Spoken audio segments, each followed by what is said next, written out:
jealousy comes up for people is when they feel insecure, they don't feel they're getting enough, they feel threatened that they're going to lose something, they feel that this is a limited and precious commodity, and if they don't get theirs, they're not going to, they have to make sure, that, and all of this is out of insecurity.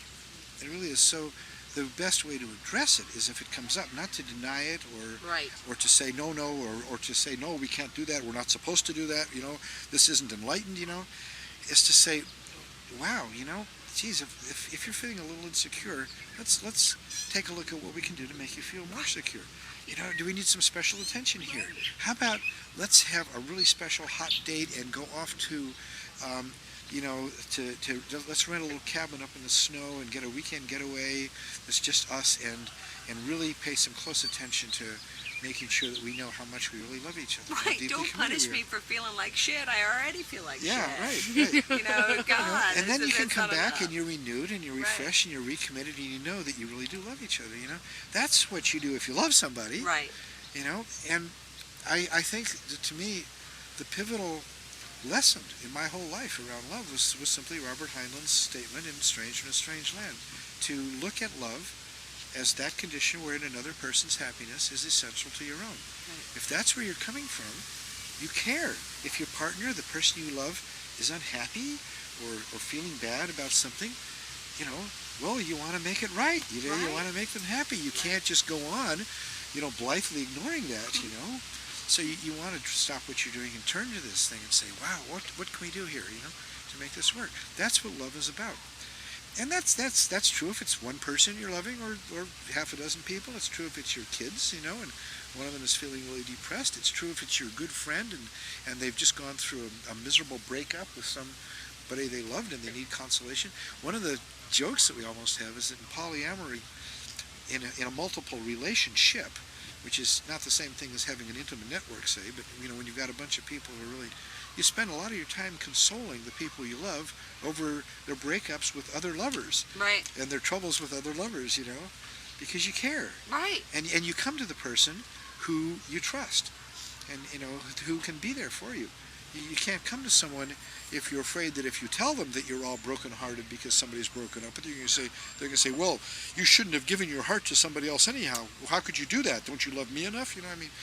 Well, you're not going to come and open your heart to that. So there you are. You hurt.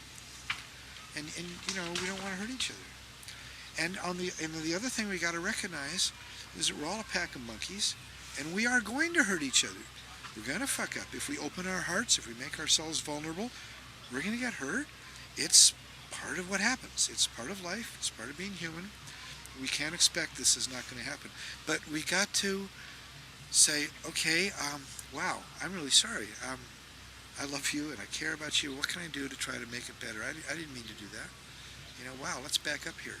How can we stop doing this? How can we make it not happen like that? The whole thing is the art form of building bridges rather than walls. Right. Whether it's in loving relationships or social relationships or relationships between nations. I mean, wherever we're at, are we going to be bridge builders or wall builders? Right. And how can we do this? And if this is what we really want to do, then we have to find ways of doing it. And we have to make ourselves vulnerable and be willing to take hits for it, because otherwise it's just not going to happen.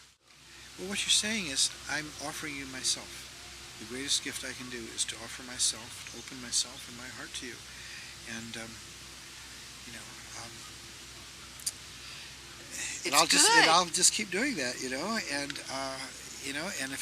if you're not happy with it, sometimes these things don't work out. I've had to terminate relationships, not because we didn't love each other deeply, but simply because we just couldn't work things out. There were needs and directions and things like that were simply not possible within the context of what we were doing,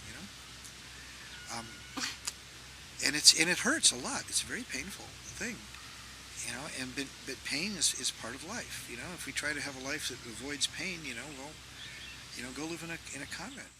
It's intense stuff, but I just don't see that any of it really is any different than what is required for any relationships.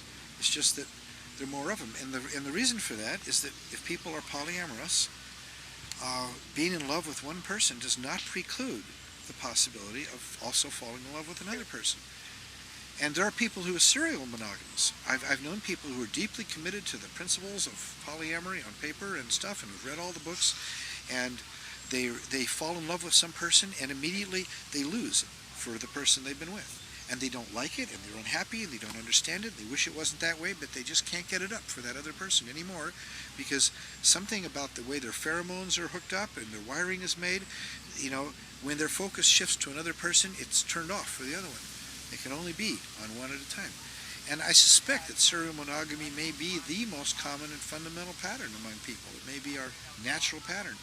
And so we've tried to institutionalize it in various ways. And then, make laws that say, well, you've got to get married and make a commitment, and then you can't get divorced, and you've got to do this, because there's a recognition that, given a natural inclination, most people would do that. They would go get married, and then they'd be together for a few years, and then they would find somebody new, and they'd break up and move on to the next one, and everybody gets hurt and miserable and has messy divorces, and lawyers make a lot of money, and kids are, have broken lives, and, where's the fun of that? But there are people who are going to do that, because that's just how they're wired, and That's acceptable. yeah, but it's not polyamory, and part of what I think polyamory is, a utopian vision. I really do. It's one of the reasons why we started coming out and writing about it, because, we kind of felt that, there could be a better world where people didn't have to suffer so much and to hurt each other so much if certain if certain options were simply made available, like the options to be pagan instead of having to feel that you had to be shoehorned into spending your Sunday mornings on a hard wooden pew. And, unless that's what you really want to do, some of us would rather be out in the woods, and spend the night dancing around a campfire, and in the morning, swimming naked in the pool. There should be an option for that. There should be a place for that. And there should be a place for people who are gay to want to be able to have the glorious, flamboyant life that may involve. Right. We just watched Rocky Horror again. It was such a breakthrough thing for people to say, hey, don't dream it, be it.